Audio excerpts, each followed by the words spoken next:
नागपूर जिल्ह्यातील मोदा तालुक्यातील Aroli police station अंतर्गत येणाऱ्या खात परिसरात सट्टा, जुगार, दारू व अन्य अवैध धंदे मोठ्या प्रमाणात बेरोजपणे सुरू असून अवैध धंद्यांना उधाण आले आहे। याकडे अरोली पोलीस स्टेशनचे अधिकारी दुर्लक्ष करीत असल्याचे दिसून येत आहे।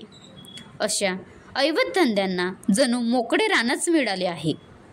गावखेड्यामध्ये कानाकोपऱ्यात सट्टा, जुगार, दारू अशा अवैध धंद्यांना पोलिसांनी NOCच दिली की काय असा प्रश्न सर्वसामान्यांमध्ये उपस्थित केला जात आहे।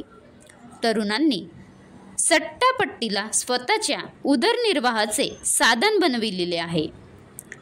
घरून पाहिजे तेवढा पॉकेट मनी मिळू शकत नाही। घरून मिळालेल्या पॉकेटमध्ये तरुणांच्या गरजा भागू शकत नाही। यावर तरुणांनी उपाय शोधला असून सट्टापट्टीवर पैसा लावून कमी वेळात जास्त पैसा कमवण्याच्या नादात तरुण लागले आहेत। सट्टापट्टीवर तरुणांना ₹1.25 100 रुपये मिळविता येत आहेत। क्रमांकाच्या अंदाजावर आकडेमोड करून सट्ट्याचे गणित मांडले जात आहेत। तरुणांसोबत ज्येष्ठ नागरिक, शासकीय कर्मचारी देखील सट्ट्याच्या आहारी जात आहेत। मात्र या नादात पैसा मिळविण्यापेक्षा गमावणाऱ्यांची संख्या वाढत आहे। त्यातूनच कर्जबाजारीपणा आणि नशेच्या आहारी जाणारे तरुण अनपेक्षितपणे गुन्हेगारीकडे वळत आहेत। या सट्टापट्टीच्या नादी लागून कित्येक तरुण आकडेमोडीच्या गणिताचा अभ्यास करीत असतात।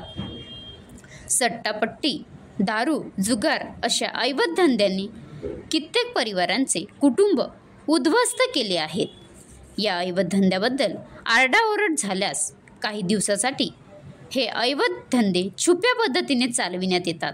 त्यानंतर मात्र परिस्थिती जैसे ते असते।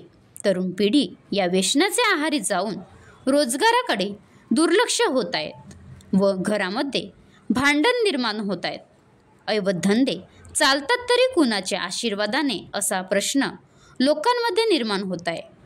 पोलीस प्रशासनातील वरिष्ठ अधिकाऱ्यांनी लक्ष देऊन सट्टा, दारू, जुगार व अन्य अवैध धंदे बंद करून परिसरात व गावात शांतता निर्माण करण्याची मागणी परिसरातील ग्रामस्थांनी केलेली आहे। महाराष्ट्र लाईव्ह न्यूज छबिलाल गिरीपुंजे, राज्य प्रतिनिधी, नागपूर।